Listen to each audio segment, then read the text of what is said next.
Thank you, Mark, for your kind introduction. Ladies and gentlemen, thank you all for coming here to hear a few words from me, and Excellency and my dear friend Sewang, very happy to see you here as well. Mark terminated his speech with alluding to a movie. I will start with a movie, but also one which none of you will have seen. Dragon Blade. Anybody watch that? It's not even a B movie. It's a Chinese movie of 2015 with Jackie Chan, you know him, and John Cusack, you know him too. The movie actually is one about the Silk Road. It's a squad of members of different tribes living along the Silk Road that form the Silk Road Squad that defends the Silk Road against, with the Chinese support, against the major Western power, Rome at the time. So you can imagine the story, and you can imagine why the film flopped. But it illustrates a few points that are relevant to our topic. First of all, the mythic quality of the Silk Road. Secondly, the multicultural and the multi-ethnic character of Central Asia. The propensity for chaotic armed conflict in the region and beyond, far beyond. And the extreme importance of cultural exchange for both peace and development in Eurasia. So let me begin with the Silk Road myth. Two persons, I think, represent the idea of igniting the fire of fantasies about this great thing, the Silk Road, that you all have heard about since you were very small. 1877, Ferdinand Freiherr von Richthofen, compatriot of mine, a German, wrote a book and gave a since famous lecture where he introduced that term Silk Road. And it's lived ever since. Didn't exist before. 136 years later, in 2013, Xi Jinping, Chinese president, Secretary General of the Communist Party of China, gave a speech in Kazakhstan where he proposed to build a new Silk Road. Both of them igniting that fire of fantasies, as probably you know about the latter one from what you read in the newspapers or on the internet. This idea. A trade route 5,000 kilometers long, at least, with all the diversions, double, triple that length. Thought of as a constant streams of products, goods, from west to east, east to west, bringing riches to everybody, mainly, of course, through that precious, tender texture, this mysterious thing called silk. And today, that has been replaced by the image of trains running constantly back and forth between Xi'an and Beijing on the one hand, and Düsseldorf and London and Madrid and Greece on the other side. Bringing riches, now coming with the billions in Chinese coffers. Of course, in sober moments, we all know too well, myths are myths. It's not exactly the same as hard reality. In olden days, silk was precious because it was rare. You could only get it in China, Japan, Korea maybe. And it made it all across those long distances.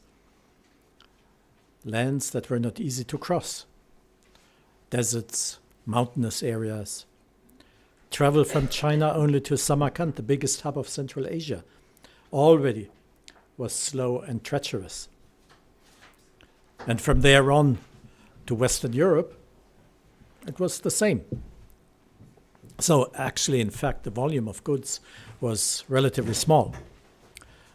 Much of the traffic actually was local, from oasis to oasis, from tiny tribe to tiny tribe. Silk, in fact, as it was so rare, was only one of many commodities. And only in the time of the Mongolian Empire, so about 200 years after the Mongols had conquered almost everything on the Eurasian continent, these Silk Road roads actually became sort of highways, where long distances were covered in short periods of time. But apart from that time, the reality of the Silk Road was much more martial. You ever heard of European knights conquering Uzbekistan?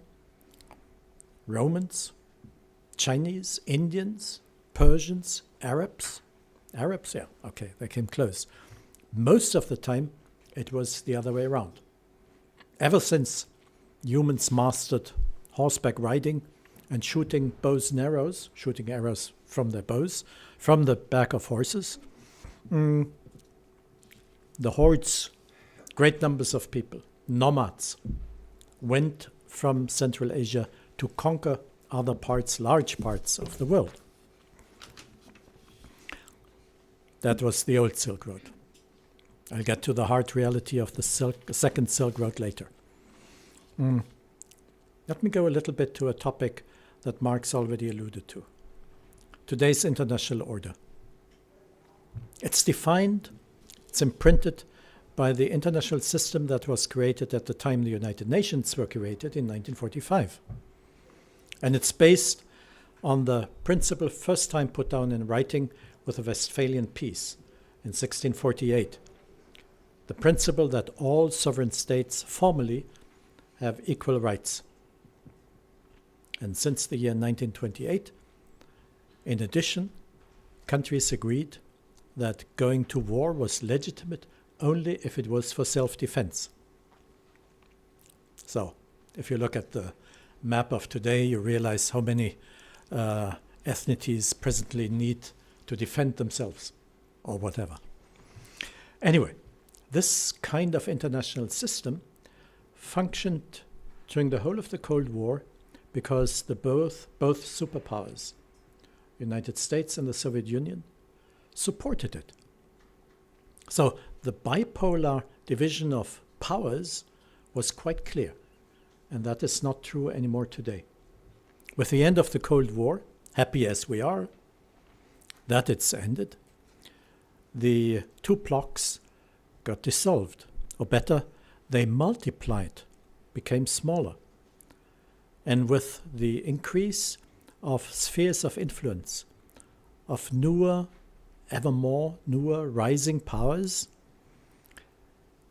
continuously new demands for spheres of power came about. And these often stand in adversity to the principles of the United Nations. Example is, of course, the annexation of Crimea. So the world order in which we live today, to echo Walter Laqueur and the quote we just heard, the order of the world, international order we live in today, is rather a world disorder. Multiplying streams of relationship between different centers of power with very different character create mutual dependencies, but at the same time they also create new competition. And the result is that the international system today is a dangerous one. At the same time, it is a very lively fabric of states, entities that are similar to states, non-state centers and actors. Think of ISIS, of course. And all this is nowhere better observable than in the region we're discussing today. Of course, the ambition of the newly independent states in Central Asia after the dissolution of the Soviet Union was to become sovereign actors of their own. And the basis seemed to be there. The resources, oil and gas, a strong basis, strong foundation. At the same time, there's this overlap of Russian and Chinese interests, interwoven with minor but also relatively strong American and European interests. So there were efforts to create something, some organizational structure to give it to it all. The Shanghai Cooperation Organization, Putin's concept for Eurasia, various European and American initiatives. Think of the water initiative that came out of Berlin at some time. At the same time, you have persisting conflict lines. And as Mark has spoken about Afghanistan, Afghanistan actually, to me, is a kind of microcosm of what you have all across Central Asia. You have one region with cooperating and competing ethnic entities that find it difficult to cooperate only. They do cooperate, but they also compete with each other. So, all in all, it depends on the neighbors. It depends on each ethnic entity's neighbors. And then you have, since a few years, the influx of Islamist extremism. For a diplomat such as me, that is fascinating. And it's a challenge for conceptual thinking. So, to go to the modern concept of the New Silk Road, is that a concept that helps to solve all the problems that I've just alluded to in a relatively abstract way?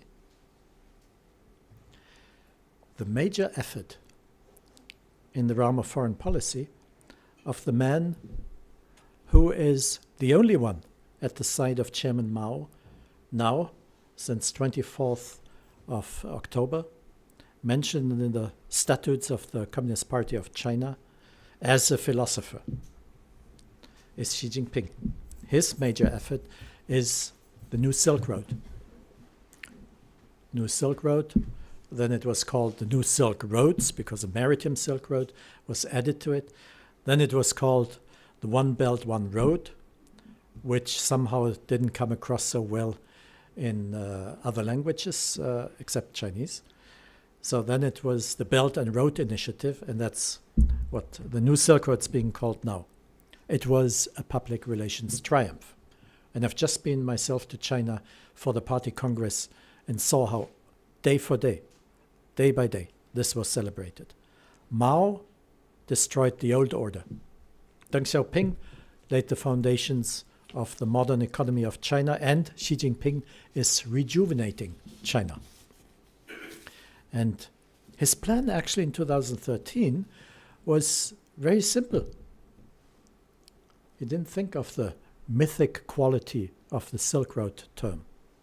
His plan was only to use China's excess capacities in terms of concrete, steel, manpower, money too, and know-how, to use them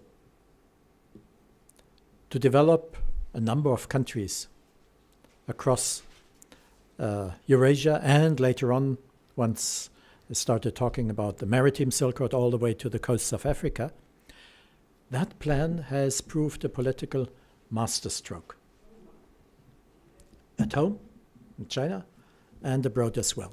It ignited that fire of fantasies that I spoke about at the beginning. For non-Chinese, Central Asians, Europeans, Africans, China appears to be extending a hand of friendship, offering economic development, offering trade opportunities across half the world, maybe the whole world.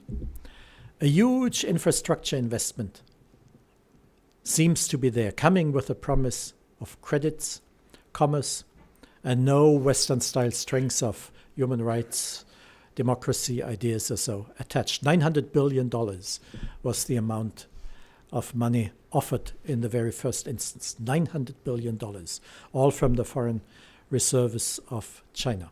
Now, for a domestic audience in China, as I saw, it's a symbol of newfound pride in the nation's strength and wealth. Here is China recreating that famous Silk Road that the movie described as it connected Central Asia and Europe. That is not only China's dream, as you know, a well-used motto of Xi Jinping, It is a dream of Eurasia. Now, Xi's promises to invest billions in road and rail and other infrastructure, link China through Central Asia, to Iran, to Turkey, to Russia, and all the way to Europe and to Africa. These promises encounter a problem, and that is the hard reality. Myth is here, reality is there. Steam and engines have lowered the cost of land transport. Rails, for example. The cost gap with sea freight has been narrowed, especially in recent years. The problem is not by much. Railways, actually, crossing Eurasia have existed for more than a century. The Soviets built an extensive network through Central Asia and the Caucasus. Still, for most traffic from the eastern heartland of China to Europe and elsewhere, rail is in fact, and that's we see since the rails are being used, a poor compromise between high-speed air and low-cost sea. And today, long-distance human traffic too usually has the option of going by air at a fraction of the time, and as long as we've got EasyJet and Ryanair, etc., even at a fraction of the cost. That is, to put it ironically, not only due to sea and air trade routes being cheaper, but also because of the lesser importance of armies on horseback threatening their neighbors. That is to say, Central Asia itself is less important strategically than it used to be 1,000 years ago. The combined population of the 5 formerly Soviet Central Asian countries is about 70 million. Of course, there's the foundation of their future, the imagined foundation of their future. Mineral and oil exports, which need pipelines, which need railways. But such resources usually have limited lifespans. And as a result, what happened to those 900 billion? It has been reduced in the course of this year to a fund of 30 billion. And then because there were some specific projects planned for Uzbekistan, that was increased to 40 billion. 40 billion from 900 billion. Nothing illustrates the hard reality of a modern Silk Road better than that. Then there are the politics. China's western border has been in flux for a long, long time, 2 millennia, and it will remain so. Only about 90 kilometers of common border, 97 or so, with Afghanistan. And think of the problems that China encounters with that proximity of an area where the Taliban and other Islamic extremists might come from.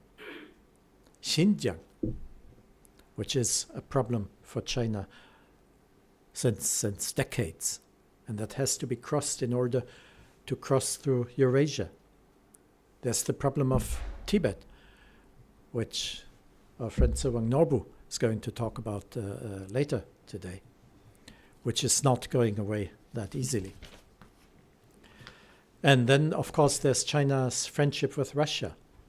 How long is that going to survive?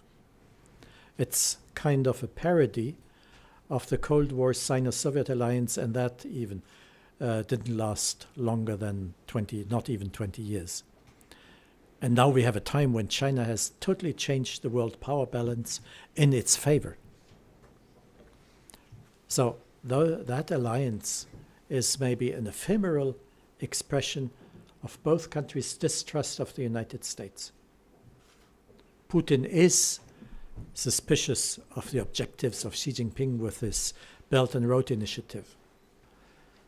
And the Russians know that Chinese nationalism could easily see Beijing trying to extend its influence in areas where today many people still speak Russian, Eurasian countries. So as a bottom line, I'd say that, as always, through millennia, overland trade needs extensive political stability more than sea routes do. So think of the Mongolian Empire. And that is why I propose to stop looking solely at what credit lines and pipelines can achieve.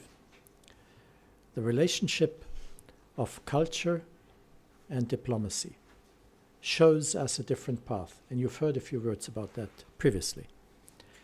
Also in the area of culture and diplomacy, we encounter a fabric of different actors, centers of influence, relationships, overlapping forms of extending influence of state-like entities.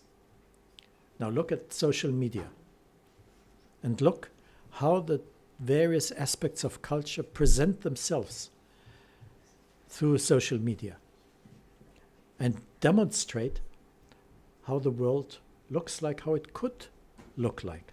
This is less dangerous than politics, but it's not less intellectually attractive to try to think about solving problems in that way. You will discover that the use of social media obviously is not always an innocent one, maybe even 50-50. You have heard about the misuse of social media. But these new tools offer quite new possibilities, and it's important to explore them. So diplomacy should use culture as a way of using or expanding its soft power with the objective of diffusing knowledge, thoughts, and also emotions. Now, the term soft power has been created, as you all know, by the American political scientist Joseph Nye. And at the time he created that, he didn't think about emotions, he didn't think about social media at all. But at the examples I gave you, you see that beside hard power, war, or coercion, for example, in the area of economics, even a long time, millennia before Joseph Nye, there was something like soft power, cultural power. And as an example, let's look at China, when there was a country that had to offer so much culturally, such as the old China, then soft power quite naturally flowed from that country that had to offer something to the others. It resulted in quite complex processes of diffusion of one country's culture. And this we should understand as a kind of free conversation between different cultures. So, by their own choice, Indian monks decided to go to China to teach Buddhism. And later on, with less success, Christian missionaries also went there. This decision, this free decision, represents the freedom of academics, the freedom of religion, and the freedom of culture, which is something that to me goes hand in hand with the notion of soft power. We always have to think about the relationship between hard power in politics, military, economic coercion, and soft power, mainly in the cultural field. And throughout the whole globe, and at the same time, across the millennia of human history, can observe that the exchange between cultures, cultural centers, civilizations, always also was a history of the diffusion with the means of the strength of influence, cultural strength, persuasive power, in the area of arts, aesthetic strength. but of course also of power. So at the end, let me look. No, I won't look back. I looked at this. Okay. At the end of the 18th century, the Tsar asked a Russian envoy to travel to China and to propose the exchange of trade, of diplomats, to establish relations. His task was to conclude a treaty. Now, with his delegation, there were a number of products, Russian products, thought of as conceived of as presents for the Chinese interlocutors and presents, of course, by the Tsar to the Emperor of China. From that already you can see that works of art, means of culture, were in a very concrete sense, also tools of diplomacy. But at the same time, in such a delegation, you had scientists, experts of geography, of botanics, geology, painters, photographers. No, not in that delegation. Those came later. But they all wanted to satisfy their scientific and aesthetic curiosity. They wanted to inquire about different cultures. In fact, that is one of the great feats of the 19th century. While the great game, with armed means, went on all across Central Asia, researchers and explorers worked for the freedom, academic freedom, and the freedom of culture. And that is new, because they did not pursue trade or political objectives, and they didn't serve primarily politics. Many of them went paying by themselves on these delegations. They served human curiosity, they served academic freedom, and they served freedom of art and also freedom of culture. So it's not strange, I think, that the term soft power comes actually from an academic, not a politician, and from the United States, which in the time when Joseph Nye created that term was something like the Chinese Empire that I alluded to before, the country from where culture was diffused all across the globe, when the world order still could be called a Pax Americana. That has, as I said before, that has changed. Today we're confronted with a wave of populism that encompasses the whole globe. We see that populist politicians like your president or the proponents of Brexit in Great Britain, or the rightists or leftist parties like here in Germany, in other parts of Europe, try to isolate themselves from the globalized world. But they cannot change hard reality. What they can do is change how we look at it. Globalization is driven by the technical means of modern communication. And that means something like social media. That means new technologies and their media. Isolationism may be politically and economically a possibility, an option for some countries. In the realm of culture, that is not the case.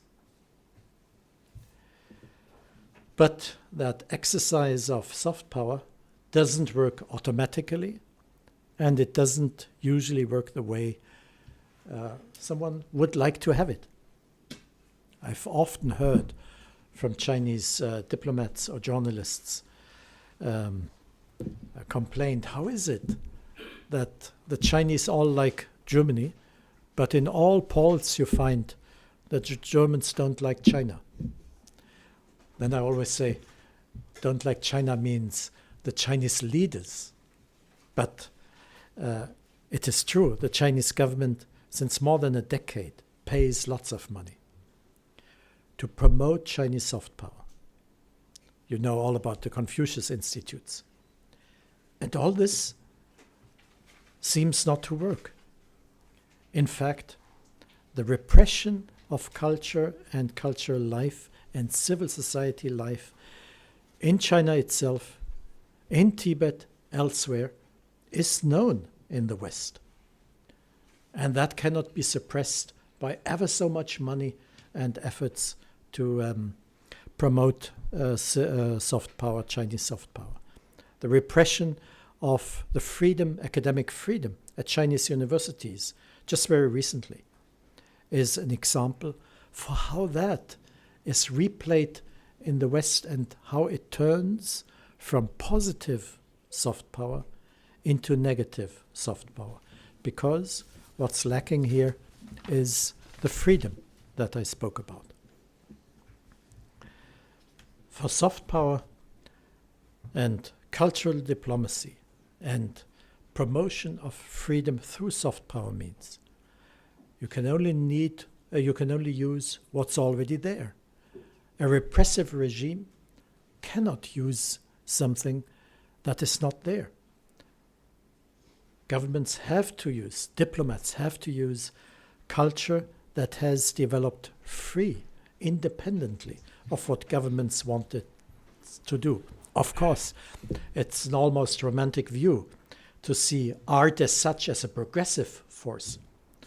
That may be a widespread idea, but one that we need to examine critically. What is exactly art? Is it not the case that art can be used to distort and erase memories, political ideals, and to bend them in the direction of power? And authoritarian states do understand that. But, as I said before, it doesn't help when there's an effort made to spread one's culture through and with the means of soft power. This is actually what I said before, and the successful relationship between soft power and hard realities that you could observe already millennia ago. The success for this, the condition for the success of cultural diplomacy, of soft power in the realm of culture, is the freedom of culture. I would go a step further and say soft power is freedom. Otherwise, it's not successful. Only if you accept that, then you can make it productive for a country to spread the advantages and the knowledge about your own country. Now let me get back to that movie that I began with, Dragon Blade. Remember it. Look it up on the internet. Somewhere in that movie, Jackie Chan says, "We, along the Silk Road, make peace, not war." Now, historically, that's absolutely untrue. But it's, I think, everybody's ambition here for the whole of Eurasia. In order to make it true, it is cultural diplomacy that we need to give greater attention to. Culture brings freedom. And bringing freedom of the mind, that is, again, the strongest kind of soft power. I thank you for your attention.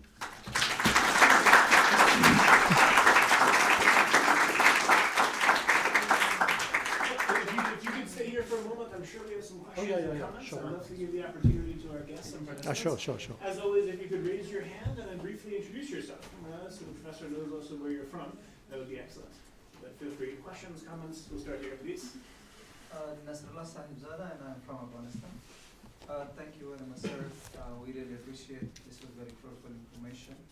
I had one concern that how this the budget this came from 900 billion to 40 billion, and how do you see the success of this project, and what would be your recommendations? The 900 billion were mentioned at a time when no one had a real idea of how to implement the notion of the new Silk Road. As I said, at the outset, it was simply the idea China's producing so much stuff it doesn't need anymore. Concrete, steel, and it's got so much labor. So if China wants to move on to what they call a middle-income country, that means they need less investment in infrastructure, So what to do with all this excess capacity? So why not do the same operation that they had successfully done inside China, to use concrete, steel, etc., to move development from the eastern coasts of China, the coastal regions, which were economically successful, to the interior of the country, Gansu, Qinghai, etc. Why not do the same thing beyond China's borders, to bring all that into Kazakhstan, Kyrgyzstan, Uzbekistan, Afghanistan, etc. That was the original idea. But of course, at the time when Xi Jinping gave that speech, no one had really conceived a theory of what that should be and how it should be translated into reality. And what the people who were then asked to do something in practice about it discovered was that, first of all, you need investors who want to build, let's say, a new airport somewhere in Kazakhstan. And they will only build a new airport when they're convinced that it's commercially viable. Without that, there's no investor there. So, of course, the government will always be ready to build new rails and new airports, etc. But how to pay back? And that would have meant that the 900 billion would have flown into investments commercially not viable very quickly. So the whole idea was reduced to that 30 and then 40 billion, which indeed can be used for commercially not truly viable projects. But that means that there are not that many. That is the problem. That is the hard reality. Did I make that clear? Yes. So what are your recommendations considering those high cut? So I'm sure it will affect the project and the success of the project. So how do you see the... No, I'm convinced adherent of the theory of demand-based economy, not supply-based economy. You can build roads, but you need somebody who wants to use them. So first of all, create demand. First of all, do in Kazakhstan the same thing that the Chinese did if they want to follow a Chinese model. Then it's the model of 1978. That is, let private business on a very small scale flourish, support that. Give private business chances, opportunities. In order to do that, you need a legal structure. You need to fight corruption. Only if you have a functioning civil society, then even small business will have enough confidence and trust in a country to build, to invest. And if that is there, people come who want to build roads and who want to build airports, etc. So that is, I think, the strategy. And actually, it's a Chinese strategy too, not only Chinese. The Japanese did it like that. The Koreans did it like that. The Taiwanese. And wasn't someone from Singapore here? Yeah. She just left. Yeah. Okay, tell her Singapore is also a good example. Additional comments, questions, please? First of all, thank you very much for being here. My name is Robin. I come from France. Here's my question. As you just said, the Silk Road never been like an engaging, peaceful situation. And even if today it's more complicated or more dangerous, I guess, to have physical violence implications, there is other threats. And don't you think that regarding countries, and huge countries such as China, that it directly go to principle of endurance, and that these kind of this kind of actions such as Silk Road made by huge countries can be direct interventions in other people in other countries' politics? Yes, and that is a trap that quite a number of Chinese experts already warn of. If China said Kazakhstan needs stability before anybody can go there safely and invest, and our Chinese workers will not go there when they're attacked. You know that in Pakistan, Chinese are building a road, and now they have to send troops to protect the workers who built the road. So if the Chinese in Pakistan, that's of course a great relationship with China since a long time, but if the Chinese wanted to do the same all across Central Asia, that would be an enormous trap to send Chinese troops all over that place, something that a lot of countries have been tempted to do and in the end have failed. Additional comments or questions? I saw, was there a hand there? Or? No? Good. Is there a final question or comment? No? I think I said it all. All right. Let's express our sincere Okay, gratitude. thank you. Thank you. Thank you.